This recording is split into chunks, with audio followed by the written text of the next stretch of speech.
Yes, I'm here with Ian, and we're going to summarize and discuss the story Mayala from The Turnip Princess and Other Newly Discovered Fairy Tales by Franz Xavier von Schoenwerth. Ian, do you want to give a summary and then we'll talk about it? I will do my best. I've got the book here, so I'm going to be looking down at it, but we'll see how this goes.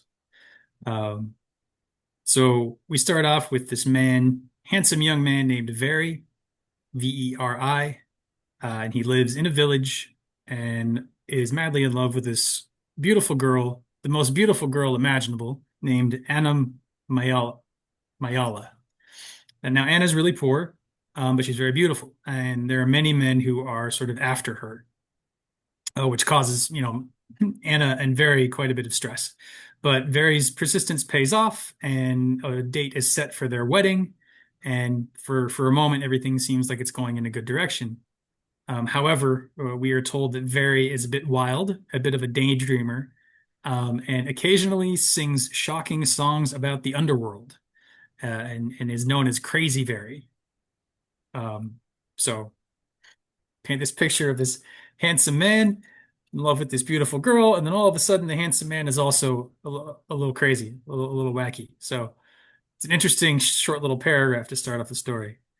Um, Now, the day of the wedding, he decides to go down into the forest to catch some game, to kind of help with the feast, the wedding feast, the celebrations, and returns with a big deer, a big buck over his back. Um, but he's walking through the village, but he's not thinking about his bride. His mind is wandering to the strangest of places. And during that, while his mind is wandering around the underworld, crazy songs, who knows where he's going, he comes across a footbridge. It turns out the moon had already risen and was shining down on the footbridge and the water, and he becomes annoyed with himself for being so late and missing the chance to, be with his wife to be, the night before their wedding. So he sort of pops out of his his daydreaming to realize it's nighttime, and he sort of missed his chance to spend these last few moments with his fiance. Um, so in this sort of dark mood, upset with himself, he goes over the stream, and he looks down and he sees the moon is reflected in the waters, and he slows down and grows even more melancholy. And he kneels down and sort of listens to the water, hoping he might hear something. Not sure why he would assume he would hear something in the water, but here we go. And he does. He hears some sweet melodies. And the longer he listened to them, the more beautiful they became, and the more they enchanted him. He gets closer and closer to the water. He's listening more and more, and he begins to think about how lovely it would be to sink down into the water. He starts to look down into the water, and he sees the most beautiful legs he had ever seen dancing around. He raises his eyes and sees some beautiful, charming young girls, dancing gracefully to this music that he's been hearing. And one of them in particular really catches his eye. Um, he asks her what it's like down in the water, and she reaches up and puts her face on his shoulder and says mournfully, "Oh, it's so lovely where we live. It's peaceful. There's more air and more life where we dwell. Will you come with me?" And he agrees, all of a sudden ready to abandon his wife, who he was a little upset about not spending time with a bit ago. But then she adds, that one time that before she had lived above the waters as well, and she knows that he's engaged. And she says, "Will you be able to forget about her? If you come with me, you won't be able to think about her anymore. If you do, there will be harsh punishments." And then it says, "She looked him in the eye in a manner so charming that he embraced her." So I think maybe a little manipulative on her part. Asks this genuine question that he needs to come to a good decision on, and then she sort of charms him into going with her. But he goes with her, and the ground breaks away, and he sinks down and disappears. And the next morning, everybody in the village is wondering where he is and why he hasn't returned, and they look everywhere, but they only find his musket and the dead stag, on the bridge. That's it. They can't find him. And scene one. Uh, Scene two, many years have passed. It says one Tuesday, a wedding procession happened to be making its way to the church, and the bride was beautiful and delightful as a rose. She was also named Anna Mayala, and her father and mother were walking to the church with her to celebrate her marriage.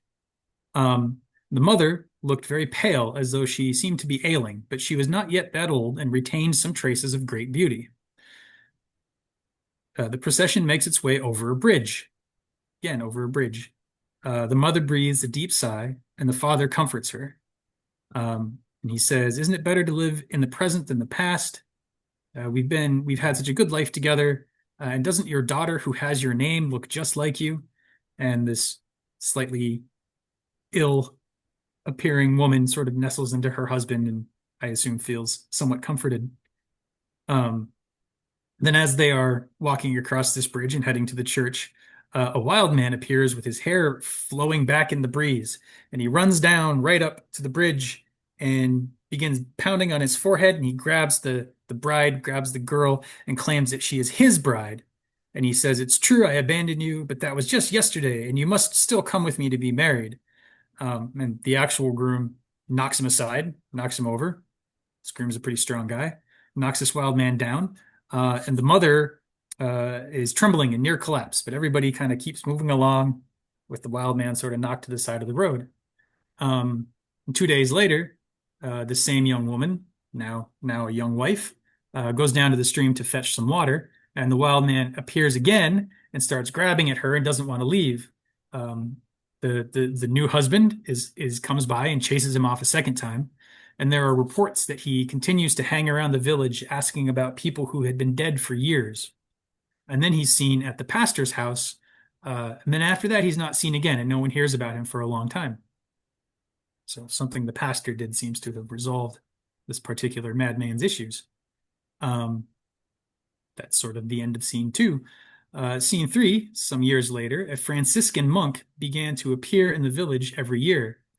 He was pale and handsome, but he also seemed to be sort of ailing. And whenever he was there, he liked to stay at Anna Mayala's house. I'm assuming in this case it means the older one, rather than the younger one. You notice there have been sort of two. It comes to pass that Anna Mayala's husband dies, and the monk appears to comfort her. And he says, "My dear lady, life is hard. Look at me and all that I have suffered, and then you will not feel as much pain as you do now." And this older woman looks at this Franciscan monk, stares at him for a moment, and then becomes frightened, for she recognizes him as Veri, the boy who had long ago abandoned her on the night of their wedding. And now it is his turn to be upset, um, because he knows that she sees him, and he knows that sort of his past has been revealed. Mm. Um, but he takes a deep breath and he says, "I lived down with the sprites in the water for a long time. I had a beautiful, enchanting mermaid as my wife. She was always with me, except on Fridays when she became invisible. I might have been completely happy with her, but there was always this empty feeling that I could never satisfy. Um, it tortured me, and I couldn't find a way to make things better. My wife was simply not a normal woman. Her feet were always bound with ribbons, and she never took them off. And she gave birth to 6 children of mine, and their feet were bound in ribbons as well. And each child, after they were went, let's see, when she gives birth to the next child, Mm. the previous one is no longer an infant. So they all grow up very, very quickly. It's sort of an inhuman timeline we've got Mm. here. He continues, "The mystery of the feet continued to torture me. And one evening while my wife was sleeping, I undid the ribbons and discovered that she had feet like a goose, webbed with little claws on the end of each toe. I flew into a rage, and I hoped and cursed and prayed that the seventh child, it's fairy tale, so seventh children are always the important one. The seventh child would be human with human feet, and my prayers came true. Now, when the mermaid wife sees the child with the human feet, she is possibly justifiably horrified. Not quite sure um, how that would have happened, and she starts screaming at this man. And then all the other mermaids who came along to celebrate the birth of this child also freak out and get very enraged, and they take the child and they tear it into pieces and greedily devour it, because apparently human flesh endows mermaids with beauty. Yeah, sorry, endows mermaids with Mm. beauty and youth for 300 years and makes men fall passionately in love with them. Which that little sentence kind of gets young Very off the hook at least a little bit, if the mermaids had previously devoured some infants. Um, Any case, Very continues that he could do nothing but watch his wife and the other mermaids tear his child apart. And then his wife comes up to him and touches him with the staff, and he falls asleep. When he wakes up, he's right outside the water, right where he was, and he thought it would just been a day or two. He looks up and sees the wedding procession coming across the bridge that was mentioned earlier, and he assumes that it's his bride to be that he had abandoned, Anna Malaya, because it's actually her daughter, and they look so much alike. Um, and so he sort of says, you know what happened after that. I ran around for a while being a madman. The pastor finally explained everything to me, and he told me that 20 years had gone by when I thought it had only been a single day. And so he goes to a monastery. He becomes the Franciscan that he is now. The Franciscans were a very give up all your goods, a very poverty-based kind of a thing. So it's Oh. definitely emphasizing this sort of renunciation of the world. Hmm. And he's at the monastery. He's repenting for his sins, and he's brought some gifts for Anna Malaya and her grandchildren. So I guess the young couple whose wedding he interrupted are now parents. Hmm. Um, Scene three. Scene four. Anna is on her deathbed sometime later when the monk reappears. He kneels down before her and puts her hands in his, and they both die. They sort of die in the same moment together. As they die, two white doves were seen flying out the window. The larger one had 7 black flakes caught on its feet, but they fell off at the windowsill when the smaller dove came in contact with him. These flakes turned out to be scraps of paper with the names of the mermaid's 7 children on them. And apparently, we are told that because the father had been so pious as a monk, he had also earned salvation for his sort of half mermaid children, and they too were able to enter heaven. So our happily ever after here is everybody dies and goes to heaven rather than gets married. um, and so, sort of the epilogue: one of the grandchildren goes to the stream to fetch some water to wash these two corpses, this monk and the grandmother, the original Anna Malaya. Prayers had already been said, and she reaches the bridge and is talking to a friend and says, "Oh, my grandmother just passed away, and her beloved Very has died as well." And so I guess grandma's story got told to everybody. It's sometime in those remaining years of her life. And then there's this soft whisper in the air of some voice asking, "Who died?" And the waters of the stream over which the bridge passes begin to stir, and these waves rise up into the air and they move towards the house.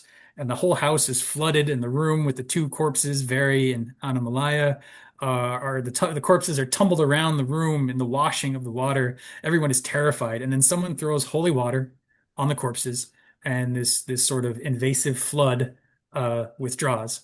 But it leaves behind 6 additional corpses, handsome boys and beautiful girls between the ages of 10 and 17 with their feet bound.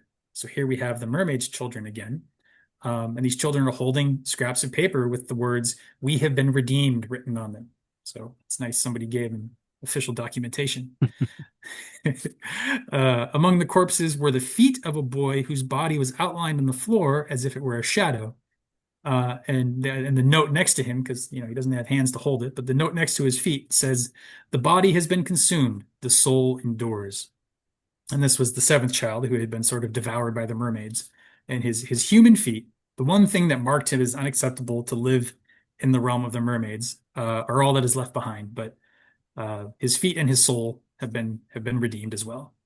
And it ends saying that on the anniversary of Crazy Very's death, also Animalaya's death, I'll add, but on the anniversary of Crazy Very's death, the stream begins to stir, and the next day waves will ripple towards its bank. But ever since he died, the moon no longer appears reflected in its waters. So Hmm. some sort of magic has been lost, for better or for worse, with the passing of Crazy Very.